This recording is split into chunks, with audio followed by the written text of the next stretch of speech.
मतलब एक गोली में सब धुआं धुआं। विद्यालय वाले सोचते हैं भले ही स्कूल अच्छा ना हो, लेकिन वो यही सोचता है कि कौनो लड़का हमारे स्कूल के लिए फंस जाए और हमारे यहाँ आके एडमिशन करवा ले। आपको लेखपाल बनना है तो भैया लेखपाल सिर्फ और सिर्फ पैसा होने से लेखपाल नहीं बन जाएंगे। एक छुटकी बहू आ गई, छुटकी पतोहिया जिसको कहते हैं, वो आई और पढ़ी लिखी थी तो उसका ज्यादा मान सम्मान हो रहा था। कोई आपको 1 लाख रुपया दे और कह दे ऐसा है कि ट्रेन के आगे दौड़ना है। कोई आपको 2 लाख रुपया महीना दे, कहे कि भैया ये बोट अगर नदी में चलते चलते बंद हो गई तो आपको उतर के धक्का लगाना है। हेलो दोस्तों, जय हिंद। कैसे हैं आप सब? I hope you are very well.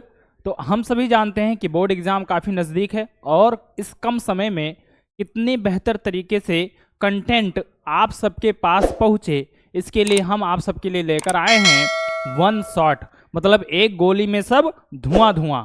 तो इकोनॉमिक्स का पहला चैप्टर जिसका नाम है डेवलपमेंट, मतलब कि विकास, और इसे आज हम लोग पढ़ेंगे एक शॉट में, मतलब वन शॉट में। ठीक है, विकास। तो सबसे पहले ये हम लोग जानेंगे कि आखिर में विकास कहते किसे हैं। तो जो विकास है वो वाला विकास नहीं जो आपके घर के बगल में रहता है, उस विकास की बात नहीं कर रहे हैं। उस विकास की बात कर रहे हैं जिस विकास की बात मोदी जी हमेशा करते हैं, है ना। सन 2014 से अभी तक जिस विकास की बात वो करते हैं उसी की विकास की बात हम लोग कर रहे हैं। तो विकास एक ऐसी प्रक्रिया है जिसमें किसी व्यक्ति, समाज, अर्थव्यवस्था या देश की स्थिति में सुधार और बदलाव होता है, मतलब प्रगति होती है। यह एक सतत और गतिशील प्रक्रिया है जिसमें समय के साथ साथ सकारात्मक परिवर्तन होते हैं। अब इस चीज को हम सोचते हैं कि आखिर में जैसे ये आप देख रहे हैं ये लगातार ऊपर की ओर जा रहा है, ये भी लगातार जो है ऊपर की ओर जा रहा है, ये भी लगातार ऊपर की तरफ जा रहा है। तो किसी भी चीज का परिवर्तन ही, मतलब पहले से बेहतर होना ही विकास कहलाता है। पहले से बेहतर होना ही क्या कहलाता है? विकास कहलाता है। विकास कहलाता है। अब इस चीज को समझते भैया बढ़िया से कि जैसे आप मान लो कि 9th क्लास में थे और आपने सोचा था कि हम बहुत ही अच्छा नंबर लेकर आएंगे 9th क्लास में, लेकिन आपके जो नंबर आए वो मात्र आए 80%। आपने उम्मीद लगाई थी कि 90% लेकर आएंगे, लेकिन आप लेकर आए 80%। 10th क्लास में अगर आपके इस 80 से बढ़कर 90% आ गए तो समझ लीजिए कि इसमें क्या हो गया? विकास हो गया। आप साइकिल से चलते थे, मोटरसाइकिल पर आ गए तो क्या हो गया? विकास हो गया। हुआ कि नहीं हुआ? आपको आपके पिताजी 5 रुपया खर्चा देते थे पहले, आज 20 रुपया खर्चा देते हैं तो क्या हो गया? विकास हो गया।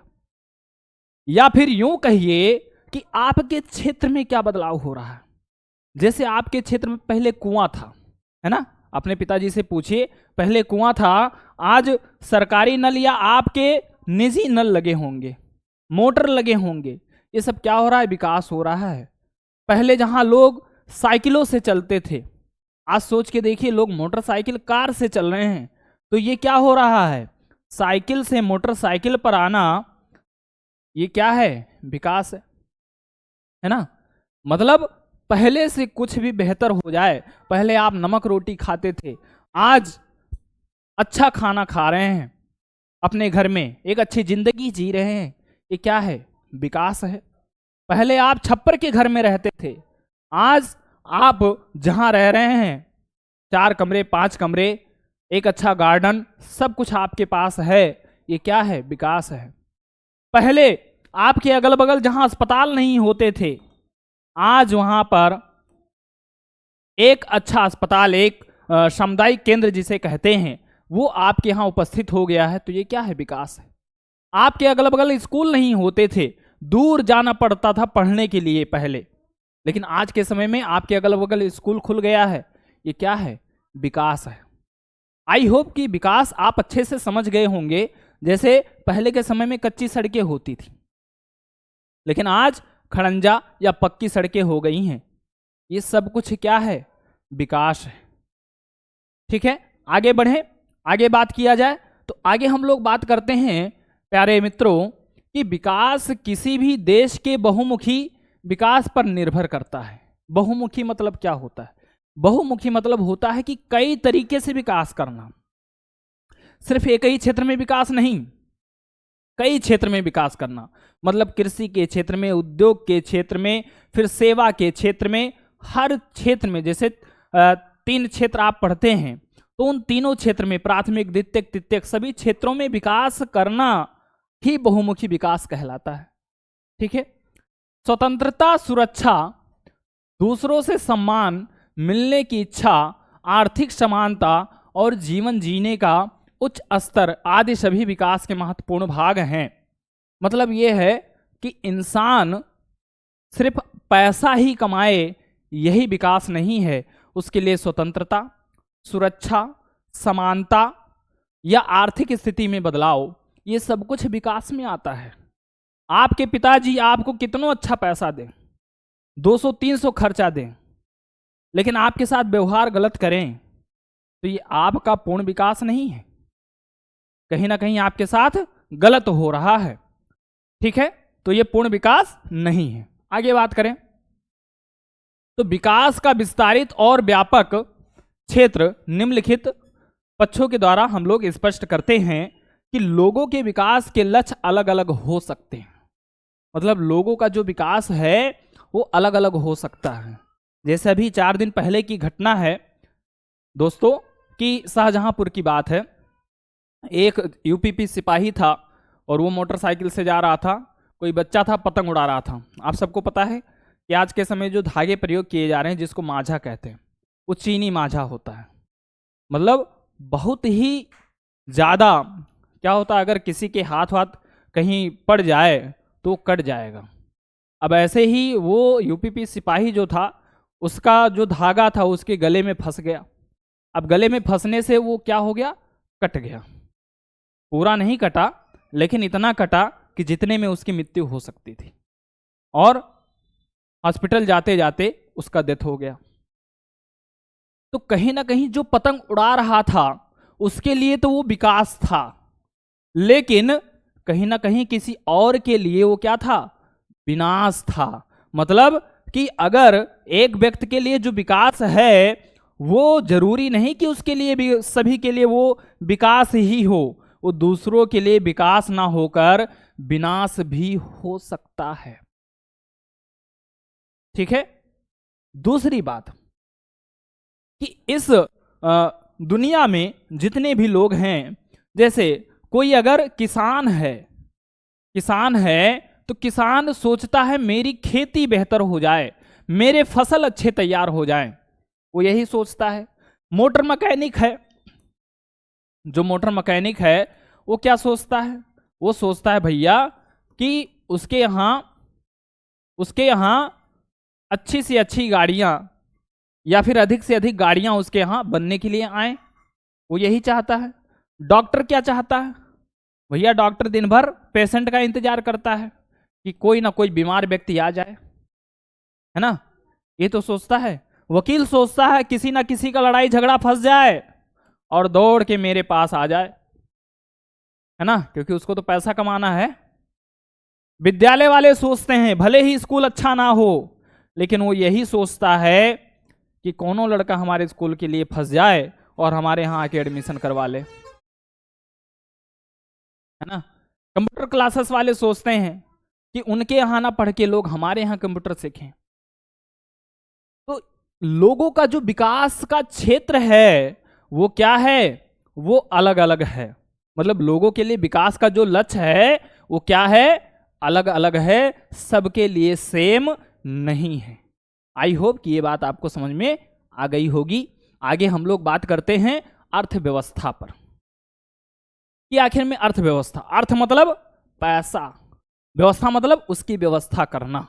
ठीक है, तो अर्थव्यवस्था एक देश, क्षेत्र या समाज की आर्थिक गतिविधियों का समूह है। जो अर्थव्यवस्था है वो किसी देश या किसी समाज या किसी जो है क्षेत्र की आर्थिक गतिविधियों, मतलब पैसों के लेन देन की क्या है, प्रक्रिया है, जिसमें उत्पादन, मतलब किसी भी चीज का पहले क्या होता है, उत्पादन होता है। कोई भी चीज पहले बनती है, उत्पादन के बाद क्या होता है, वितरण। अब कुछ सामान, मान लो बिस्किट बन गया भैया, तो बिस्किट बनने के बाद रखा तो रहेगा नहीं, वो क्या होगा, उसका वितरण होगा, मतलब अलग अलग दुकानों पर उसको पहुंचा दिया जाएगा ताकि वहां पर आप जाएं और खरीद सके। वितरण हो गया। वितरण के बाद विनिमय होगा। विनिमय का मतलब होता है लेन देन। आप जब दुकान पर जाएंगे तो आप या तो पैसा देंगे या तो कोई सामान देंगे, जिसके बदले में वो आपको वस्तु देगा। तो वस्तु के आदान प्रदान की प्रक्रिया को ही विनिमय कहा जाता है। और उपभोग, अब आप बिस्किट खरीद के लाए तो भैया रखोगे तो है नहीं, उसको क्या करोगे, खाओगे या बच्चों को खिलाओगे, है ना। तो यही बात होती है। ये सारी गतिविधियां आपकी शामिल होती हैं अर्थव्यवस्था में। अब आता है आर्थिक विकास। आर्थिक विकास का मतलब क्या है कि लेन देन, अर्थव्यवस्था तो आप समझ गए, ठीक है, लेकिन आखिर में आर्थिक विकास कैसे होगा। आप 100 रुपये कमा रहे हैं आज के समय में, तो आप 200 रुपया कैसे कमाएंगे। 100 रुपये से 200 पे आना, ये आर्थिक विकास हो गया, ठीक है। या आज आप 500 रुपया कमा रहे हैं और 1000 रुपये कमाना क्या हो गया, आर्थिक विकास हो गया। आर्थिक विकास एक देश या क्षेत्र की आर्थिक गतिविधियों में वृद्धि और सुधार की प्रक्रिया है। वृद्धि और सुधार की प्रक्रिया है कि भैया कभी कभी होता है ना, रेलवे घाटे में चला गया, शिक्षा विभाग घाटे में चला गया, आप सुनते होंगे ऐसी बात, है ना, कि बहुत सारी चीजें घाटे में चलने लगती है। तो उस चीज का सुधार भी आर्थिक विकास में आता है कि माइनस से कम प्लस में तो आए, जीरो में तो आए। ये सारी चीजें भी क्या कहलाती हैं, आर्थिक विकास कहलाती हैं, जिससे उस देश या क्षेत्र के निवासियों के जीवन स्तर में सुधार होता है। जिससे क्या होता है, उनके जीवन स्तर में सुधार होता है। जैसे मान लो कि आपके यहाँ कार्यक्रम है और आपके पास पैसा नहीं है, तो आप क्या करते हैं, दूसरों से उधार ले लेते हैं। जब दूसरों से आप उधार ले लेते हैं तो आपको एक निश्चित समय के अंदर चुकाना भी होता है। या बैंक से आपने लोन ले लिया तो एक निश्चित समय के अंदर आपको चुकाना है। तो चुकाने के लिए आपको पैसे कमाने पड़ेंगे, आप पैसे कमाएंगे और धीरे धीरे उसको क्या करेंगे, चुकाएंगे। तो आप थे माइनस में, क्योंकि किसी को पैसा देना था, तब आप माइनस में थे। अब आपके आपने जो कर्जा लिया था वो आपने चुका दिया। अब आप क्या करेंगे, जो कमाएंगे आप अपने विकास के लिए इस्तेमाल करेंगे। तो आपने कर्जा चुकाया, वो भी आपका आर्थिक विकास में ही आया। तो अब जो आप पैसा कमाएंगे उससे क्या होगा, आपके जीवन स्तर में सुधार होगा। यही आर्थिक विकास है कि आज आप छप्पर में रह रहे हैं, आप अपने लिए घर बनवा लिए, क्या हो गया, आर्थिक विकास हो गया। या एक अच्छी दुकान आपने डाल ली, आपके पास दुकान नहीं थी, एक अच्छी दुकान आपने डाल ली, अच्छे खासे बिजनेस होने लगे आपके, ये भी आर्थिक विकास हो गया। ठीक है, बात समझ में आ गई।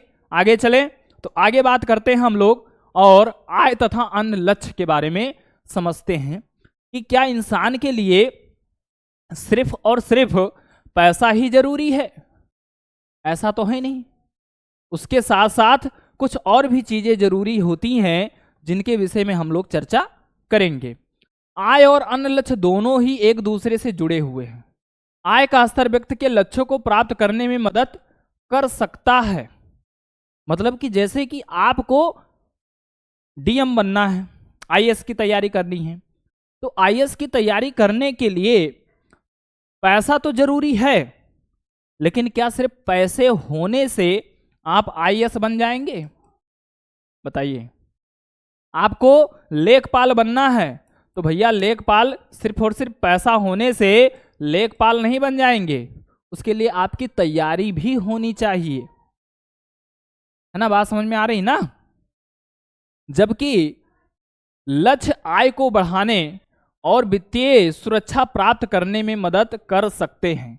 मतलब कि आपको आईएएस बनना है तो इसके लिए उस तरफ आपके कदम बढ़ा सकता है कौन? आय। मतलब आपके पास अगर पैसा है तो अच्छे खासे कोचिंग सेंटर में जाके आप पढ़ सकते हैं, और पैसा नहीं है तो भाई घर पे ही पढ़ना पड़ेगा, है ना। अगर आपको एक अच्छा बिजनेस करना है तो उसके लिए आपके पास क्या होना चाहिए? पैसा होना चाहिए। तो पैसा आपके बिजनेस को तो डाल सकता है, लेकिन यह गारंटी नहीं है कि वो बिजनेस चल जाए। ठीक है, आगे बात करें। हर व्यक्ति अपने जीवन में एक अच्छे रोजगार की तलाश में रहता है। मतलब कोई भी व्यक्ति हो हमेशा यही चाहता है कि भैया एक अच्छा रोजगार मिले। अब अच्छा रोजगार कैसे हो सकता है? क्योंकि जो अच्छा रोजगार है वो सिर्फ और सिर्फ पैसे से नहीं तौला जाता। पैसे के साथ साथ आपको सम्मान मिलना चाहिए, आपको सुरक्षा मिलनी चाहिए, स्वतंत्रता मिलनी चाहिए, वो रोजगार अच्छा होता है। कोई आपको 1 लाख रुपया दे और कह दे ऐसा है कि ट्रेन के आगे दौड़ना है, तो दौड़ोगे? नहीं ना। कोई आपको 2 लाख रुपया महीना दे, कहे कि भैया ये बोट अगर नदी में चलते चलते बंद हो गई तो आपको उतर के धक्का लगाना है, करोगे? नहीं करोगे ना। तो इसीलिए कहते हैं क्योंकि सिर्फ आय ही जरूरत नहीं होती, उसके लिए 3 S भी जरूरत होता है। 3 S का मतलब कि सुरक्षा, स्वतंत्रता, सुरक्षा, स्वतंत्रता और सम्मान। ठीक है, बात समझ गए? आगे बढ़े तो आगे चलते हैं और बात करते हैं कि जीवन के लिए महत्वपूर्ण बिंदु क्या है।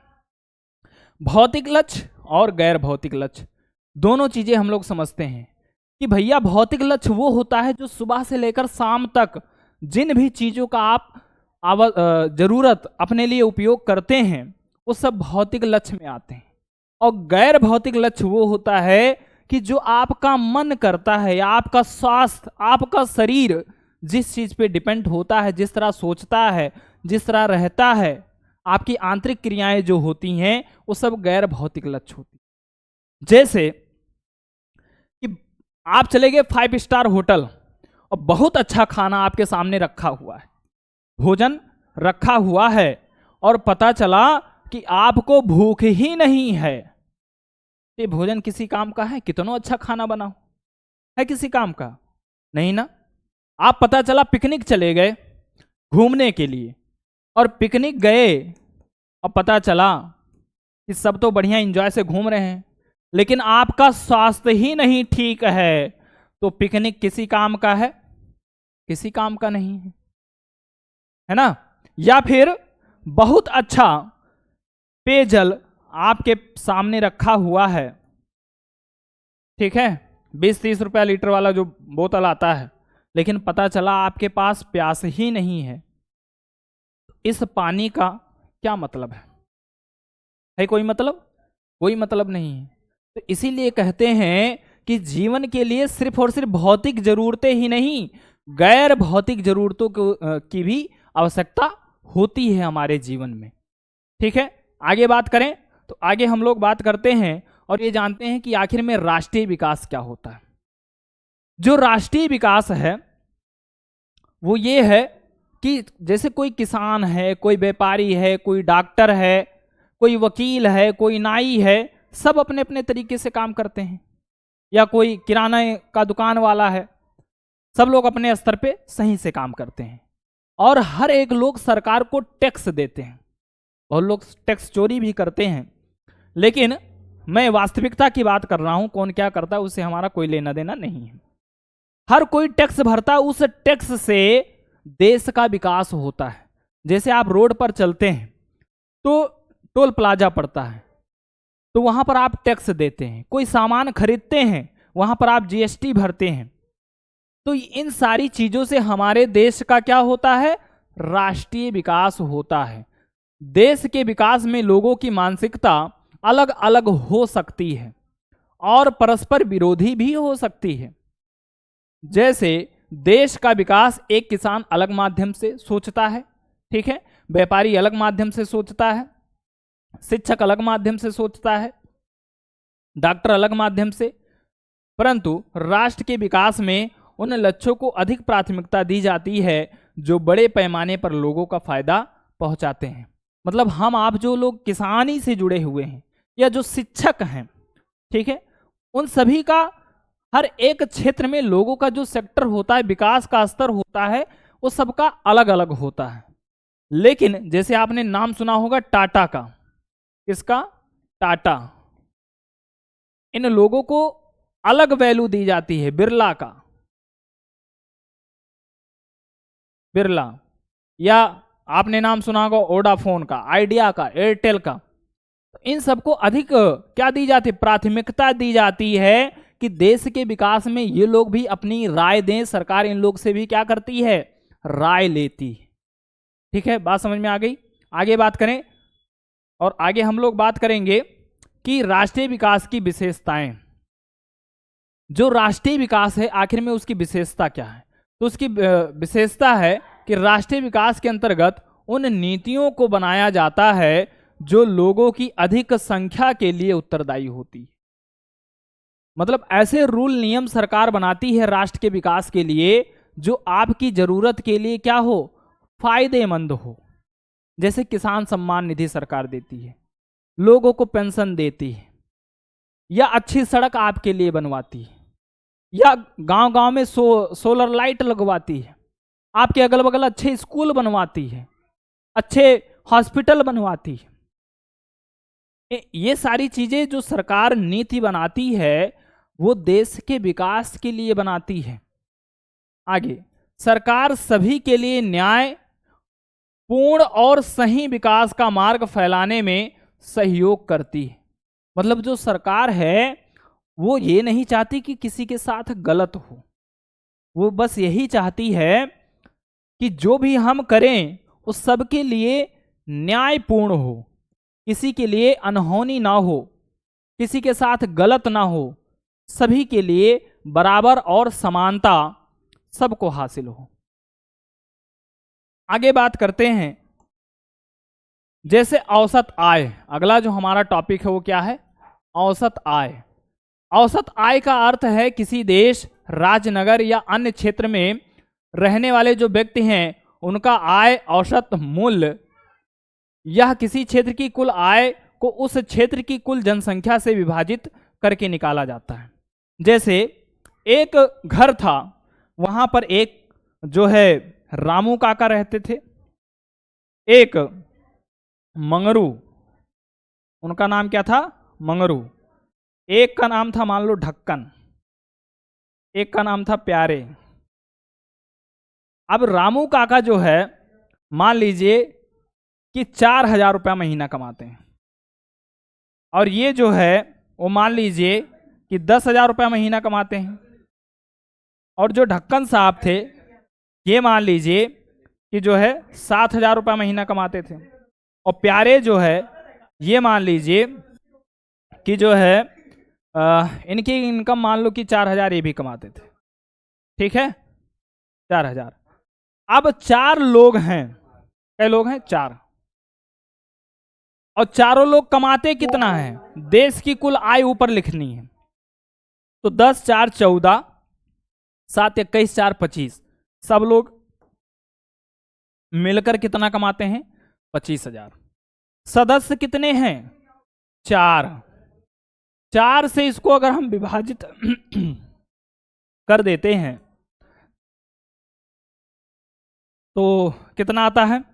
4 छक 24, 1 बचा, 4 दूनी 8, 2 बचा, 4 पंचे 20, मतलब 6,225 रुपया इनके घर की जो औसत आय है प्यारे बच्चों वो कितनी है? 6,225 रुपया पर व्यक्ति। ऐसे ही हमारे देश की आय है कि देश की कुल आय लिख दी जाती है ऊपर, और देश की कुल जनसंख्या लिख दी जाती है नीचे, और इसी से उसको क्या कर दिया जाता है? भाग दे दिया जाता है, और इससे निकलकर आ जाता है कि उस देश की औसत आय कितनी है। जैसे किसी देश की जनसंख्या है 1,000 अरब, और जो मतलब जनसंख्या नीचे है 50 अरब, और जो आय है वो 1,000 अरब है, तो 50 अरब से 1000 अरब को अगर हम भाग दे देंगे तो कितना आ जाएगा? 20 अरब। मतलब औसत आय जो आ जाएगी वार्षिक, वो कितनी आएगी? 20 अरब पर व्यक्ति। आई होप कि ये बात आपको अच्छे से समझ में आ गई होगी। आगे हम लोग बात करते हैं कि आय और अन्य मापदंड।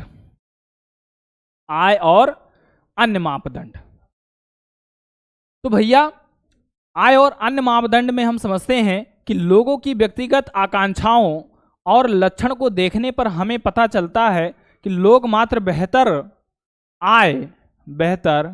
आय ही नहीं चाहते, बल्कि उसके साथ साथ स्वयं की सुरक्षा, आधार समानता, स्वतंत्रता इत्यादि पाना चाहते हैं। इसी प्रकार जब हम किसी देश के बारे में सोचते हैं तो उसके औसत आय के अतिरिक्त अन्य महत्वपूर्ण लक्षण के विषय में भी सोचना होता है। जैसे मान लो एक घर है और उस घर में कोई औरत आती है और वो पढ़ी लिखी नहीं, तो व्यक्ति क्या करते हैं? जो घर के सदस्य होते हैं उसके साथ अच्छा व्यवहार नहीं करते, बस उसका खाना बनाना, खिलाना, कपड़े धोना, बर्तन धोना, यही कार्य होता है। और मान लो कि उसी घर में एक छुटकी बहू आ गई, छुटकी पतोहिया जिसको कहते हैं, वो आई और पढ़ी लिखी थी तो उसका ज्यादा मान सम्मान हो रहा था। वो बाहर नौकरी भी पा गई, पर डे सुबह तैयार होके और काम पर चली जाती, शाम को आती, लोग उसका आदर सत्कार करते, सुरक्षा देते, सम्मान भी देते, बड़ाई भी करते अगल बगल, और बना बनाया खाना, सब कुछ, सारी सुविधा उसको मिल रही थी। अब ऐसे में क्या होता है कि जो नहीं पढ़ा लिखा है उसके लिए तो जो 3S है, हमने आपको बताया था कि स्वतंत्रता, सुरक्षा और सम्मान, ये उसको नहीं मिल रहा है। लेकिन जो पढ़ा लिखा है, अलग नौकरी कर रहा है जाकर, उसके लिए वो चीजें अलग प्रकार से है। इसी प्रकार जो हमारा देश है या किसी देश के बारे में जब हम सोचते हैं तो हमें उसके औसत आय के अतिरिक्त अन्य चीजों के बारे में भी सोचना होता है। अन्य चीज के बारे में मतलब क्या होता है कि जैसे वहां का स्वास्थ्य, वहां का स्वास्थ्य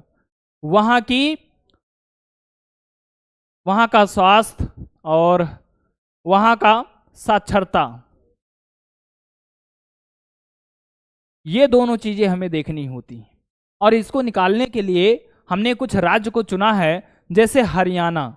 तो हरियाणा की जो आय थी, PCI प्रति व्यक्ति आय, पर कैपिटा इनकम, वो ज्यादा थी केरल से भी और बिहार से भी।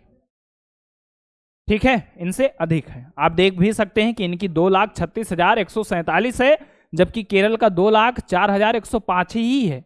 बिहार का तो बहुत कम है, 40,982। अब ये डाटा हम क्यों लिख रहे हैं, इसके बारे में भी हमें समझना है कि हम क्यों लिख रहे हैं। तो ये डाटा जो हम लिखे हैं, ये दिखाने के लिए लिखे हैं कि भले ही हरियाणा ज्यादा पैसा, हरियाणा के लोग अधिक पैसा कमाते हैं, लेकिन शिक्षा का स्तर आप देखेंगे तो हरियाणा का कम है केरल से। बिहार का तो बहुत ही कम है, चलो ठीक है, लेकिन यहां पर जो शिक्षा का दर है वो केरल का बेहतर है। इसी प्रकार से और चीज में देख लो कि यहां पर जो शिशु मृत्यु दर है वो कितनी है? 30। एक साल में 30 बच्चे यहां एक्सपायर होते हैं प्रति 1000 जब बच्चे जन्म लेते हैं तो उसमें से 30 बच्चे गुजर जाते हैं, मृत्यु हो जाती है। जबकि केरल में खाली 10 बच्चे ही मरते हैं और बिहार में 32 बच्चे मरते हैं। ऐसे ही 14-15 साल के जो बच्चे हैं, 100 बच्चों में स्कूल जाने वाले जो बच्चे हैं वो कितने हैं? 67। केरल में 77 और बिहार में 55। तो कहीं ना कहीं आप देख रहे हैं कि आय में भले ही हरियाणा बेहतर है, लेकिन कहीं ना कहीं बाकी चीजों में केरल आगे है। सिर्फ आय में पीछे, बाकी सभी चीजों में केरल क्या है? आगे है। अब हम लोग ये जान लेते कि शिशु मृत्यु दर कहते किसे हैं। तो जो शिशु मृत्यु दर है वो जब 1000 बच्चे मान लो किसी क्षेत्र में पैदा हुए और 1000 में से 50 बच्चे मर गए, तो यहाँ का जो शिशु मृत्यु दर होगा वो 50/1000 होगा। इसको हम सरल करेंगे तो 5/100, 5 एकम 5, 5 विषयम 100, 1:20, ये वहाँ का शिशु मृत्यु दर हो जाएगा। या फिर आप कहिए 50/1000 वहाँ का शिशु मृत्यु दर होगा।